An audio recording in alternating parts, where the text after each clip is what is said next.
Paradise Lost, a poem written in 10 books by John Milton.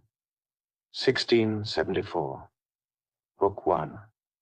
Of man's first disobedience, and the fruit of that forbidden tree whose mortal taste brought death into the world, and all our woe. With loss of Eden, till one greater man restore us, and regain the blissful seat, sing heavenly muse, that on the secret top of Oreb, or of Sinai, didst inspire that shepherd, who first taught the chosen seed, in the beginning, how the heavens and earth rose out of chaos.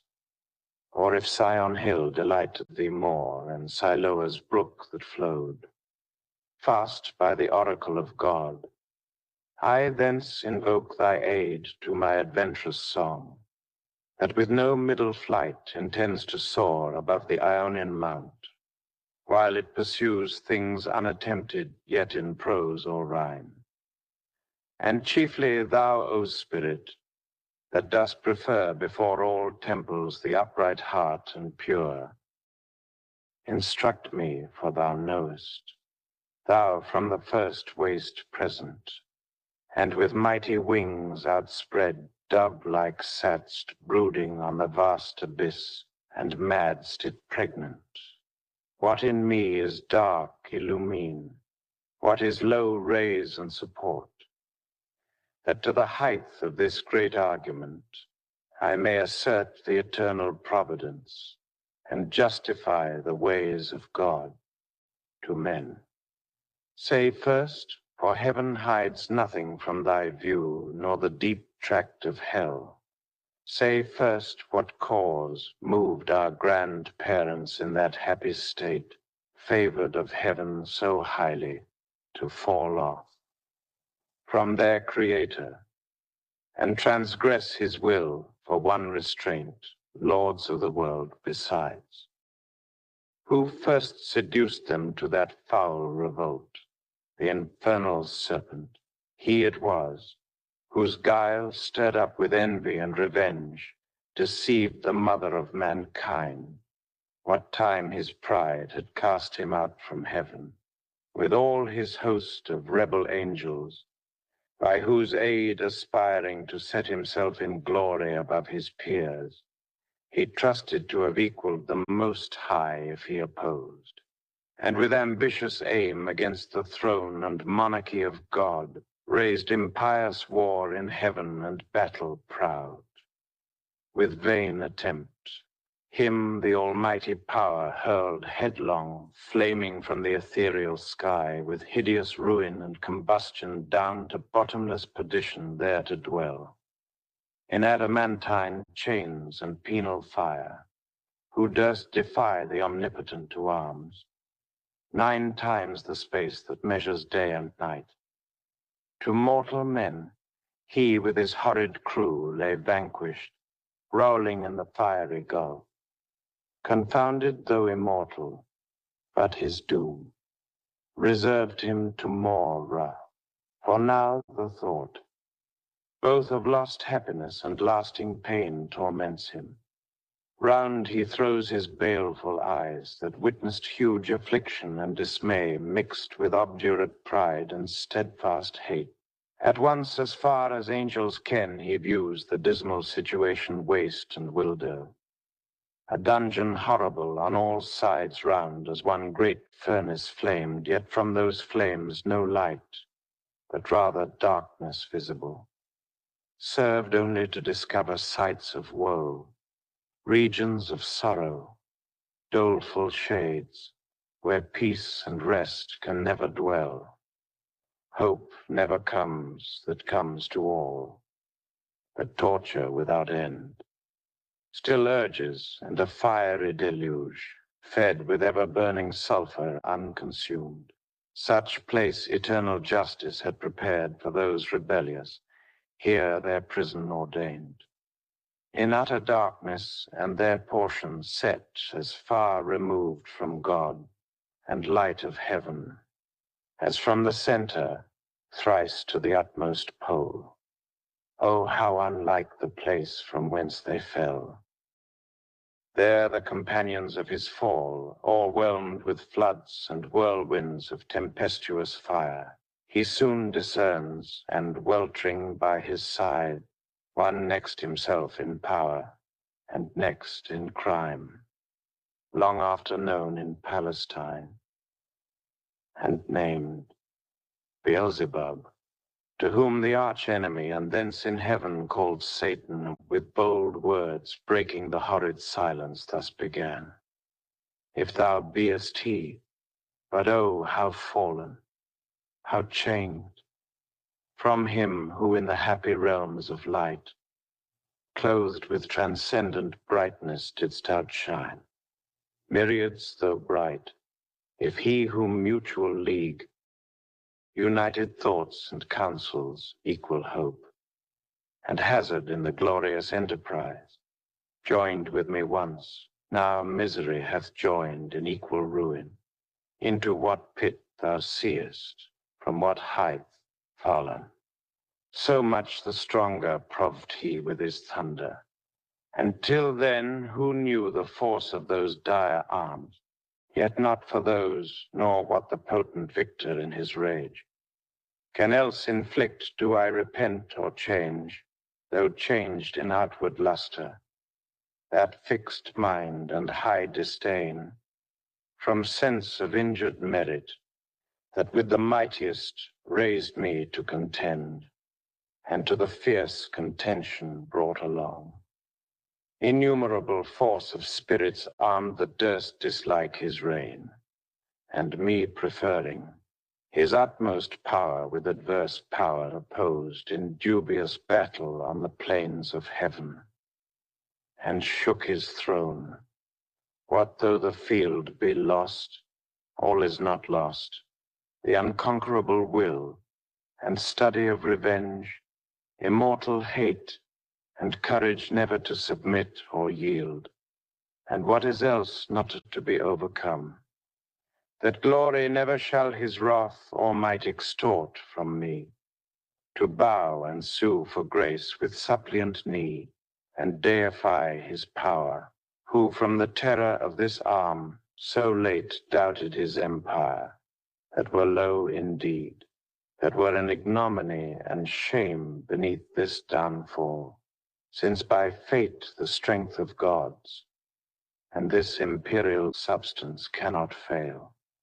Since through experience of this great event, in arms not worse, in foresight much advanced, we may with more successful hope resolve to wage by force or guile eternal war, irreconcilable to our grand foe who now triumphs, and in the excess of joy, sole reigning, holds the tyranny of heaven. So spake the apostate angel, though in pain, vaunting aloud, but racked with deep despair, and him thus answered soon his bold compeer: O Prince, O Chief of many throned powers, that led the embattled seraphim to war under thy conduct and in dreadful deeds, fearless, endangered heaven's perpetual king, and put to proof his high supremacy, whether upheld by strength or chance or fate. Too well I see and rue the dire event, that with sad overthrow and foul defeat hath lost us heaven, and all this mighty host in horrible destruction laid thus low, as far as gods and heavenly essences can perish, for the mind and spirit remains invincible, and vigor soon returns, though all our glory extinct, and happy state here swallowed up in endless misery. But what if he, our conqueror, whom I now of force believe almighty, since no less than such could have o'erpowered such force as ours, have left us this our spirit and strength entire, strongly to suffer and support our pains, that we may so suffice his vengeful ire, or do him mightier service as his thralls by right of war, whate'er his business be. Here in the heart of hell to work in fire, or do his errands in the gloomy deep, what can it then avail, though yet we feel strength undiminished, or eternal being to undergo eternal punishment? Whereto with speedy words the arch-fiend replied, fallen cherub, to be weak is miserable doing or suffering. But of this be sure, to do aught good never will be our task, but ever to do ill our sole delight, as being the contrary to his high will, whom we resist. If then his providence out of our evil seek to bring forth good, our labor must be to pervert that end, and out of good still to find means of evil, which oft times may succeed, so as perhaps shall grieve him if I fail not, and disturb his inmost counsels from their destined aim. But see, the angry victor hath recalled his ministers of vengeance and pursuit. Back to the gates of heaven, the sulphurous hail shot after us in storm, o'erblown hath laid the fiery surge, that from the precipice of heaven received us falling, and the thunder, winged with red lightning and impetuous rage, perhaps hath spent his shafts, and ceases now to bellow through the vast and boundless deep. Let us not slip the occasion, whether scorn or satiate fury yielded from our foe. Seest thou yon dreary plain, forlorn and wild, the seat of desolation, void of light, save what the glimmering of these livid flames casts pale and dreadful? Thither let us tend, from off the tossing of these fiery waves, their rest, if any rest can harbor there, and reassembling our afflicted powers, consult how we may henceforth most offend our enemy, our own loss, how repair, how overcome this dire calamity, what reinforcement we may gain from hope, if not what resolution from despair.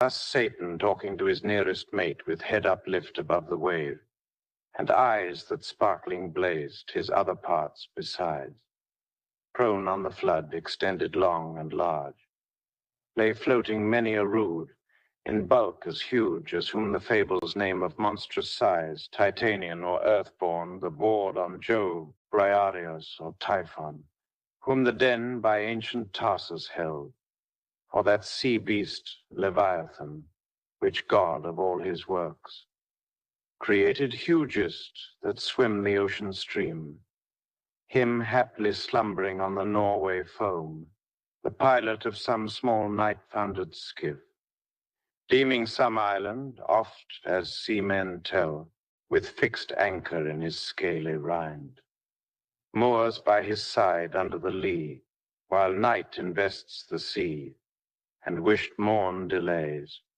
So stretched out huge in length, the arch-fiend lay chained on the burning lake, nor ever thence had risen or heaved his head, but that the will and high permission of all ruling heaven left him at large to his own dark designs, that with reiterated crimes he might heap on himself damnation, while he sought evil to others, and enraged might see how all his malice served but to bring forth infinite goodness.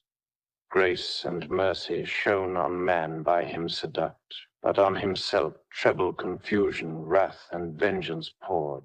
Forthwith upright he rears from off the pool, his mighty stature. On each hand the flames driven backward sloped their pointing spires, and rolled. In billows leaveth amidst a horrid veil. Then with expanded wings he steers his flight aloft, incumbent on the dusky air that felt unusual weight, till on dry land he lights, if it were land that ever burned with solid, as the lake with liquid fire, and such appeared in hue, as when the force of subterranean wind transports a hill torn from Pelorus, or the shattered side of thundering Etna, whose combustible and fueled entrails, thence conceiving fire, sublimed with mineral fury, aid the winds, and leave a singed bottom all involved with stench and smoke. Such resting found the soul of unblessed feet. Him followed his next mate, both glorying to have escaped the Stygian flood, as gods, and by their own recovered strength, not by the sufferance of supernal power. Is this the region, this the soil, the clime, said then the lost archangel, this the seat that we must change for heaven, this mournful gloom for that celestial light? Be it so, since he who now is sovereign can dispose and bid what shall be right. Farthest from him is best, whom reason hath equaled, force hath made supreme. Above his equals, farewell, happy fields, where joy forever dwells. Hail horrors, hail infernal world, and thou profoundest hell. Receive thy new possessor, one who brings a mind not to be changed by place or time. The mind is its own place, and in itself can make a heaven of hell, a hell of heaven. What matter where, if I be still the same, and what I should be all but less than he, whom thunder hath made greater, here at least. We shall be free, the Almighty hath not built. Here, for his envy, will not drive us hence. Here we may reign secure, and in my choice to reign is worth ambition, though in hell, better to reign in hell than serve in heaven. But wherefore let we then, our faithful friends, the associates and co-partners of our loss, lie thus astonished on the oblivious pool, and call them not to share with us their part in this unhappy mansion, or once more with rallied arms to try what may be yet regained in heaven, or what more lost in hell. So Satan spake, and him Beelzebub thus answered, leader of those armies bright, which but the omnipotent none could have foiled, if once they hear that voice, their liveliest pledge of hope in fears and dangers, heard so oft in worst extremes, and on the perilous ebb of battle when it raged, in all assaults their surest signal, they will soon resume new courage and revive, though now they lie groveling and prostrate on yon lake of fire, as we erewhile, astounded and amazed, no wonder, fallen such a pernicious height.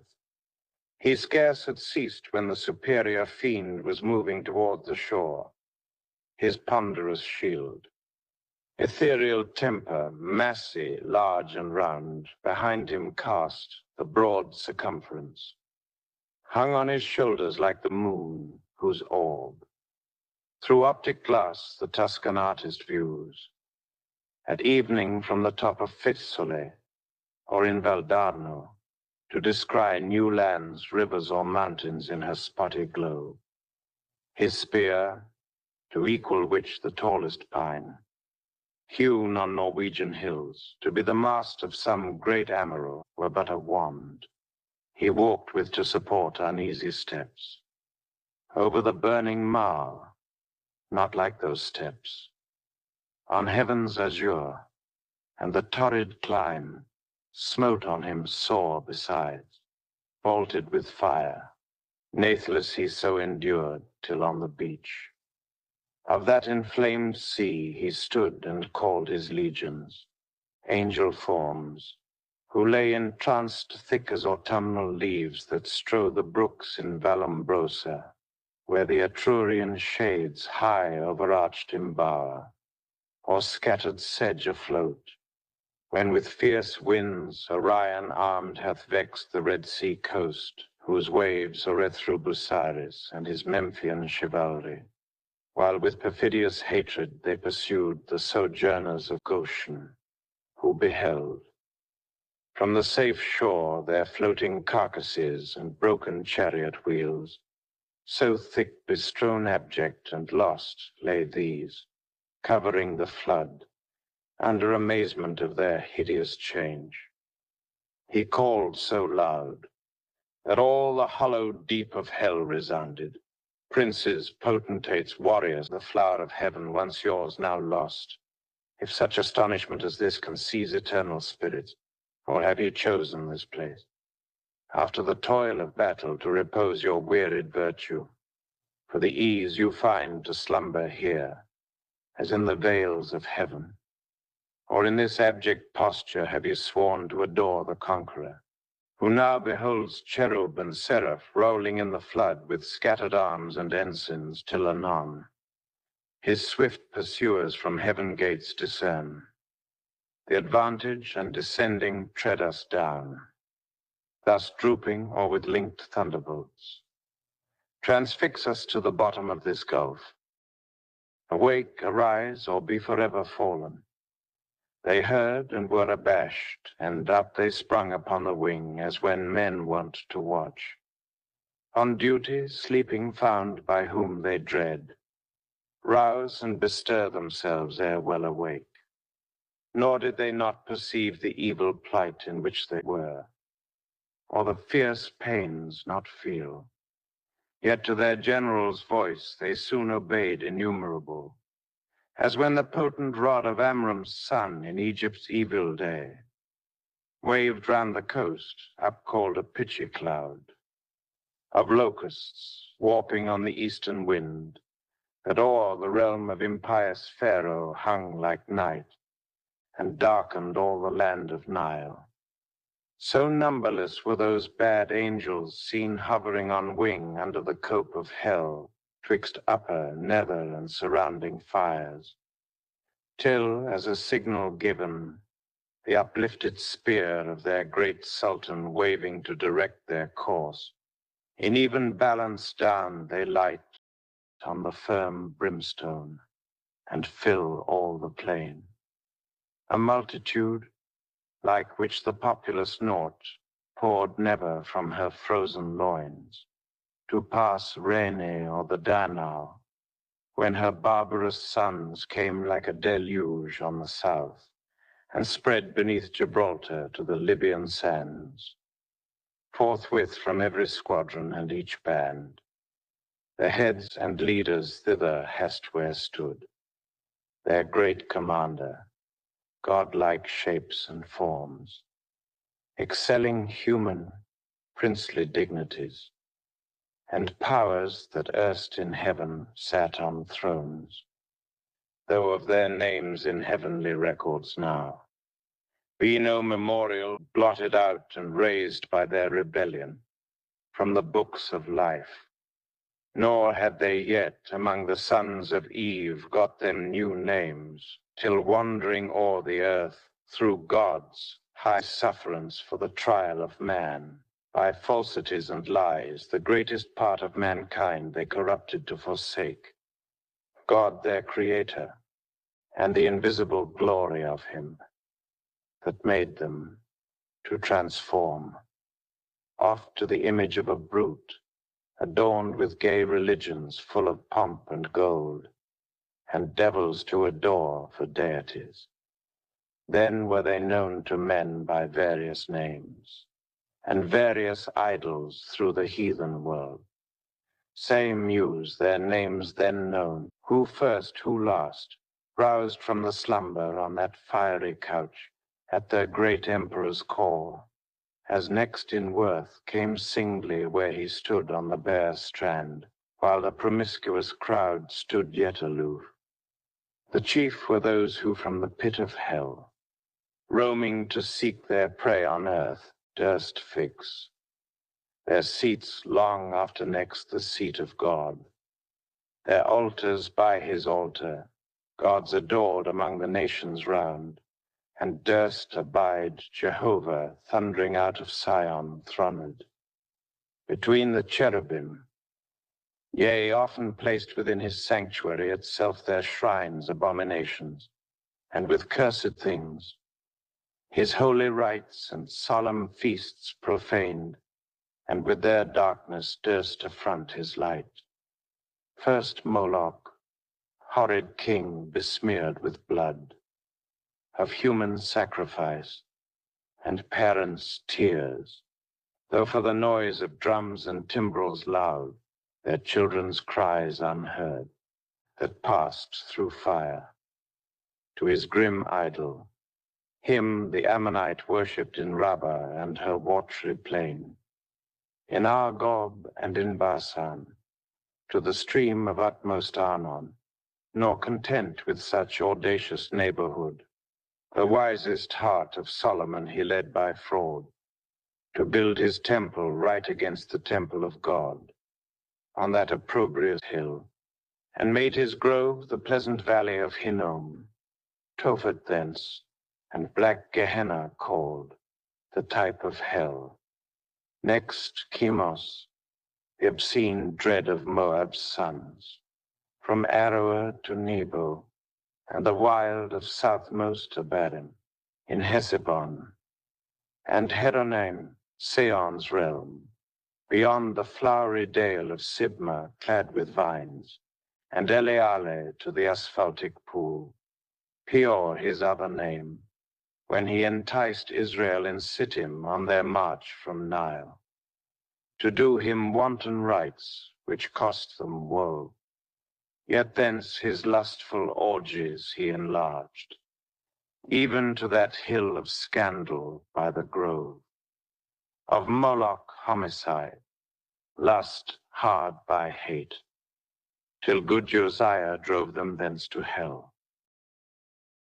With these came they, who from the bordering flood of old Euphrates to the brook that parts Egypt from Syrian ground, had general names of Baalim and Ashtaroth, those male, these feminine. For spirits, when they please, can either sex assume, or both.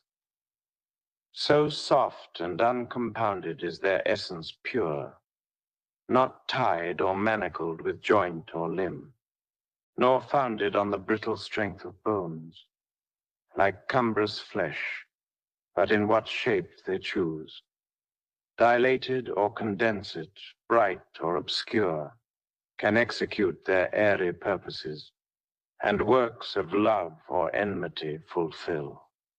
For those the race of Israel oft forsook their living strength, and unfrequented left his righteous altar, bowing lowly down to bestial gods, for which their heads as low bowed down in battle, sunk before the spear of despicable foes. With these, in troop, came Ashtoreth, whom the Phoenicians called Astarte, Queen of Heaven, with crescent horns, to whose bright image nightly by the moon Sidonian virgins paid their vows and songs, in Sion also not unsung, where stood her temple on the offensive mountain, built by that luxurious king, whose heart, though large, beguiled by fair idolatresses, fell to idols foul. Tammuz came next behind, whose annual wound in Lebanon allured the Syrian damsels to lament his fate in amorous ditties all a summer's day, while smooth Adonis from his native rock ran purple to the sea, supposed with blood of Tammuz yearly wounded, the love tale. Infected scions, daughters with like heat, whose wanton passions in the sacred porch Ezekiel saw, when by the vision led his eyes surveyed the dark idolatries of alienated Judah. Next came one who mourned in earnest, when the captive ark maimed his brute image, head and hands lopped off. In his own temple on the Grunsel edge, where he fell flat and shamed his worshippers, Dagon his name, sea monster, upward man, and downward fish, yet had his temple high reared in Azotus, dreaded through the coast of Palestine, in Gath and Ascalon, and Acharon and Gaza's frontier bounds. Him followed Rimmon, whose delightful seat was fair Damascus, on the fertile banks of Abana and Pharpar, lucid streams. He also against the house of God was bold.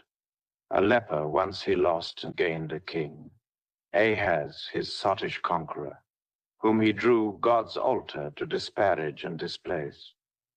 For one of Syrian mode, whereon to burn his odious offerings, and adore the gods whom he had vanquished. After these appeared a crew who under names of old renown, Osiris, Isis, Horus, and their train with monstrous shapes and sorceries abused fanatic Egypt and her priests, to seek their wandering gods disguised in brutish forms rather than human. Nor did Israel escape the infection when their borrowed gold composed the calf in Oreb. And the rebel king doubled that sin in Bethel and in Dan, likening his maker to the grazed ox, Jehovah, who in one night when he passed from Egypt marching, equaled with one stroke both her firstborn and all her bleating gods. Belial came last, then whom a spirit more lewd, fell not from heaven, or more gross to love vice for itself. To him no temple stood or altar smoke, yet who more oft than he in temples and at altars, when the priest turns atheist, as did Eli's sons, who filled with lust and violence the house of God. In courts and palaces he also reigns, and in luxurious cities, where the noise of riot ascends above their loftiest towers. And injury and outrage, and when night darkens the streets, then wander forth the sons of Belial, flown with insolence and wine. Witness the streets of Sodom, and that night. In Gibeah, when hospitable Dores yielded their matrons to prevent worse rape. These were the prime in order and in might.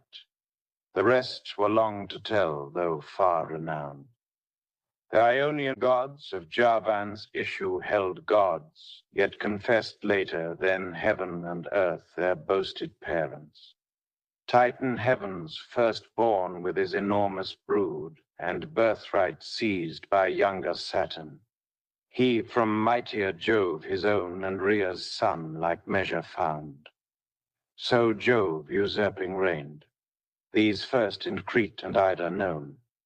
Thence on the snowy top of cold Olympus ruled the middle air their highest heaven, or on the Delphian cliff, or in Dodona, and through all the bounds of Doric land, or who with Saturn old fled over Adria to the Hesperian fields, and o'er the Celtic roamed the utmost isles.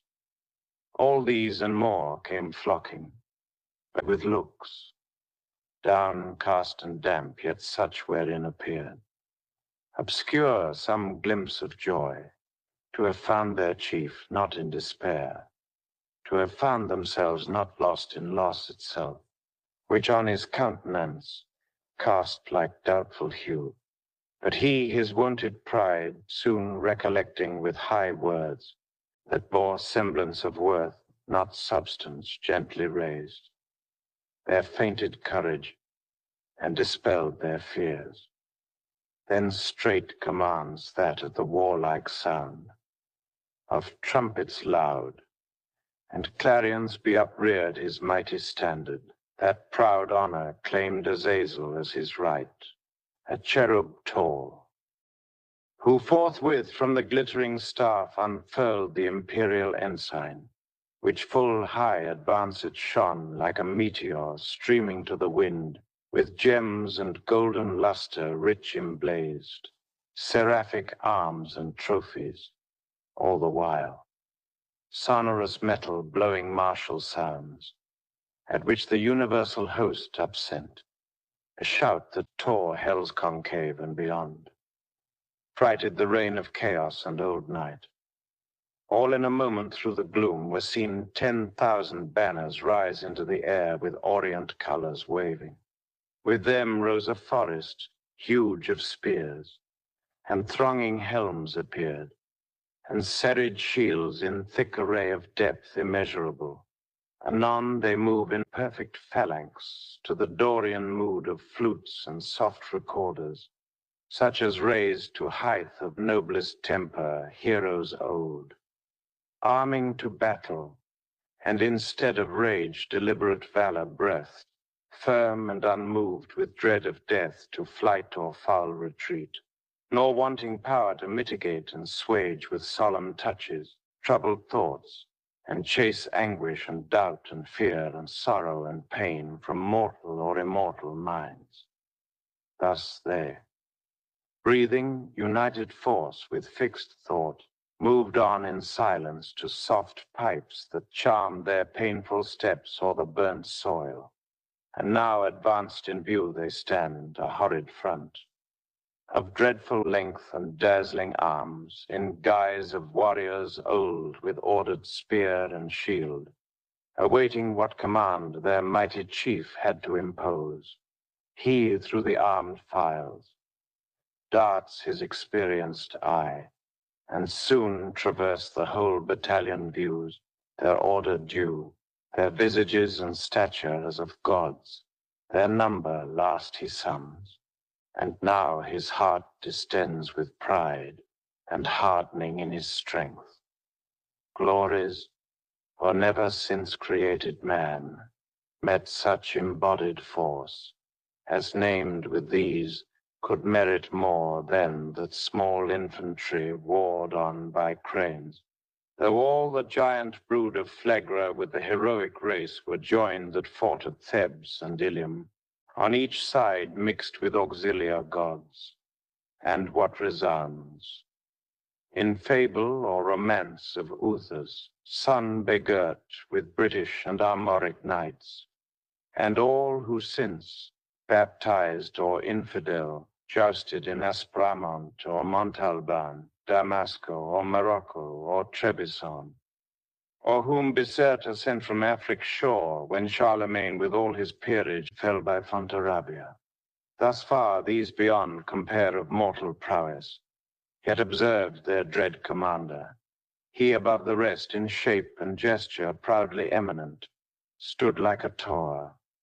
His form had yet not lost all her original brightness, nor appeared, less than archangel ruined and the excess of glory obscured, as when the sun, new risen, looks through the horizontal misty air shorn of his beams, or from behind the moon, in dim eclipse disastrous twilight sheds on half the nations, and with fear of change perplexes monarchs, darkened so, yet shone above them all the archangel.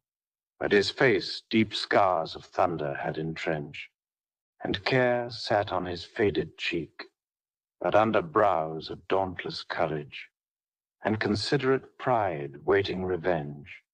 Cruel his eye, but cast signs of remorse and passion to behold the fellows of his crime.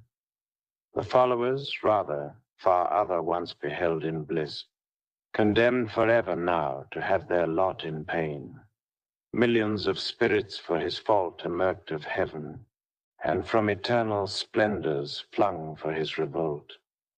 Yet faithful how they stood, their glory withered, as when heaven's fire hath scathed the forest oaks or mountain pines, with singed top their stately growth, though bare, stands on the blasted heath.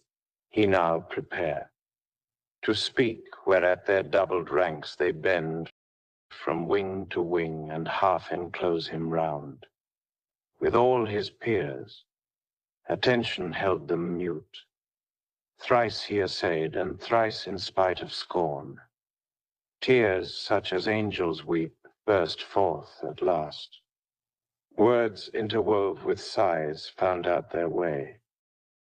O myriads of immortal spirits, O powers matchless, but with the Almighty, and that strife was not inglorious, though the event was dire, as this place testifies, and this dire change hateful to utter. But what power of mind, foreseeing or presaging from the depth of knowledge past or present, could have feared? How such united force of gods, how such as stood like these, could ever know repulse? For who can yet believe, though after loss, that all these puissant legions, whose exile hath emptied heaven, shall fail to reascend self-raised and repossess their native seat? For me, be witness all the host of heaven. If counsels different or danger shunned by me have lost our hopes, but he who reigns monarch in heaven, till then as one secure, sat on his throne, upheld by old repute, consent or custom, and his regal state put forth at full, but still his strength concealed, which tempted our attempt and wrought our fall. Henceforth his might we know and know our own, so as not either to provoke or dread new war provoke it. Our better part remains to work in close design, by fraud or guile, what force effected not, that he no less at length from us may find, who overcomes by force, hath overcome but half his foe. Space may produce new worlds, whereof so rife there went a fame in heaven that he ere long intended to create, and therein plant a generation, whom his choice regard should favor equal to the sons of heaven. Thither, if but to pry, shall be perhaps our first eruption, thither or elsewhere. For this infernal pit shall never hold celestial spirits in bondage, nor the abyss, long under darkness cover, but these thoughts. Full counsel must mature, peace is despaired, for who can think submission war then? War open or understood must be resolved.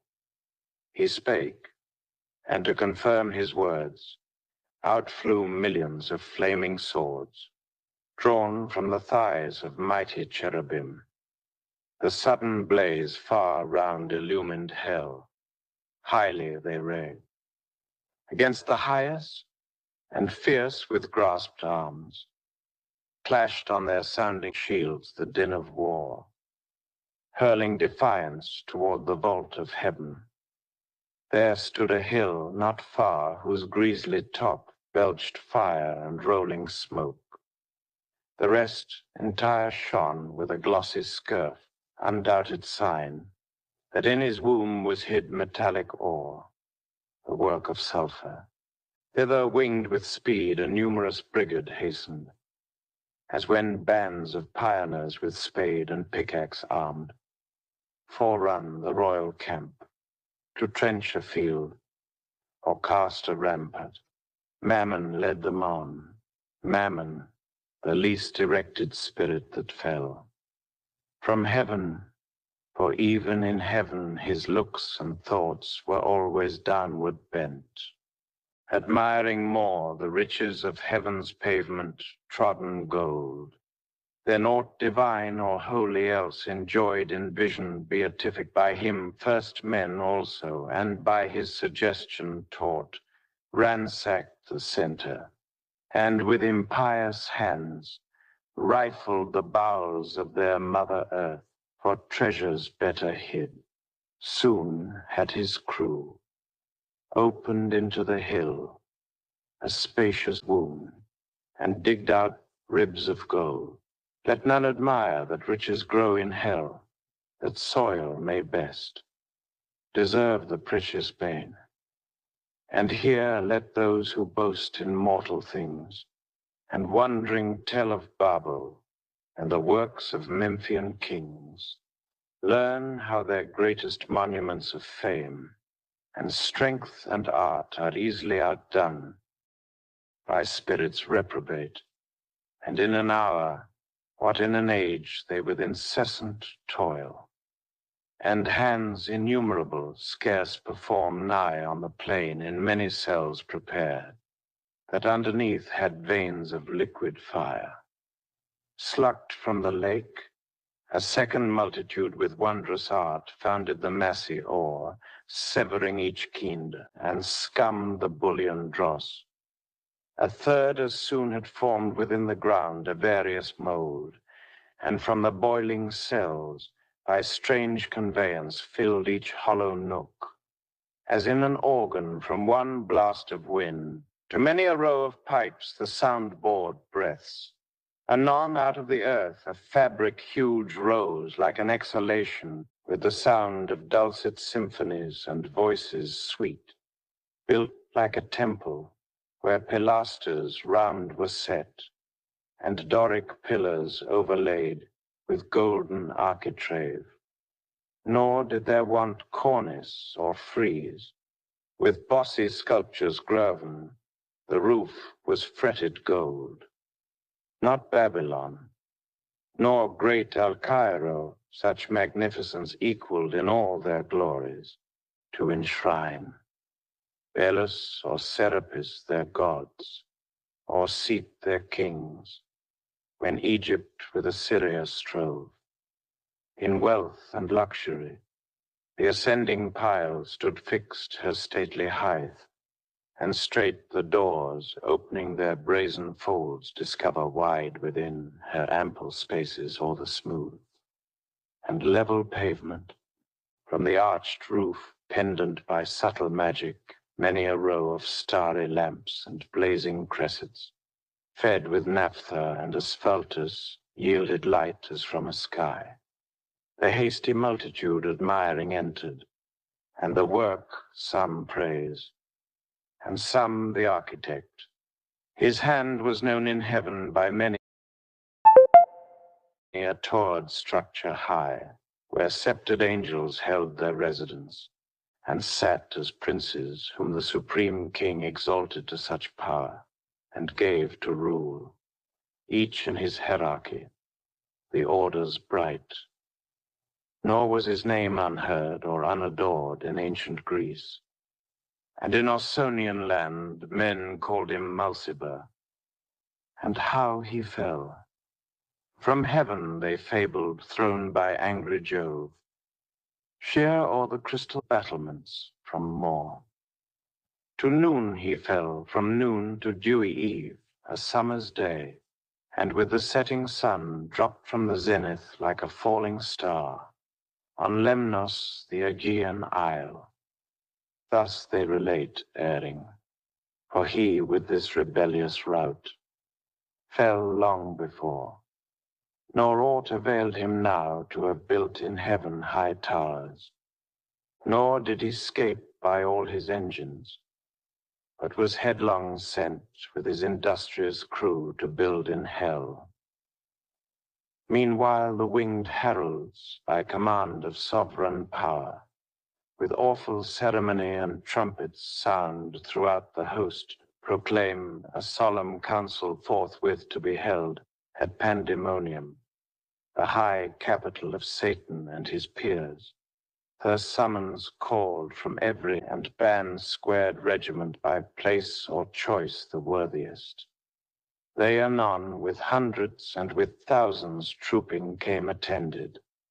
All access was thronged at the gates, and porches wide, but chief the spacious hall, though like a covered field where champions bold wont ride in arm, and at the Soldan's chair defied the best of Panem chivalry your mortal combat or career with lance. Thick swarmed both on the ground and in the air, brushed with the hiss of rustling wings, as bees. In springtime, when the sun with Taurus ride, pour forth their populous youth about the hive in clusters. They among fresh dews and flowers fly to and fro, or on the smoothed plank, the suburb of their straw-built citadel, new rubbed with balm, expatiate and confer their state affairs.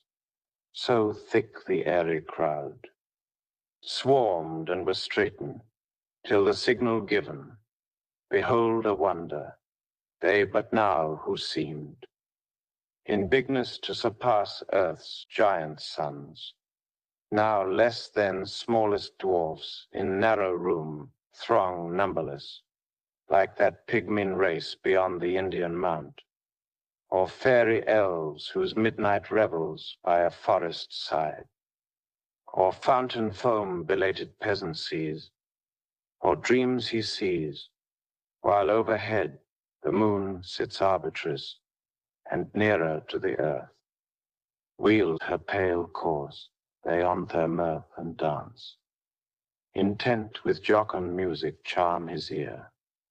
At once with joy and fear his heart rebounds.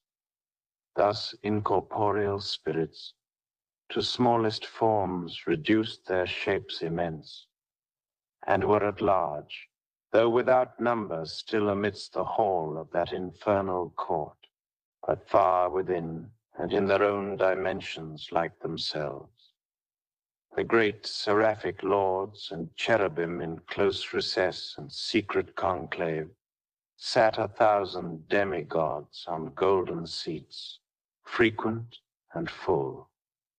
After short silence then, and summons read, the great consult began. The end of the first book,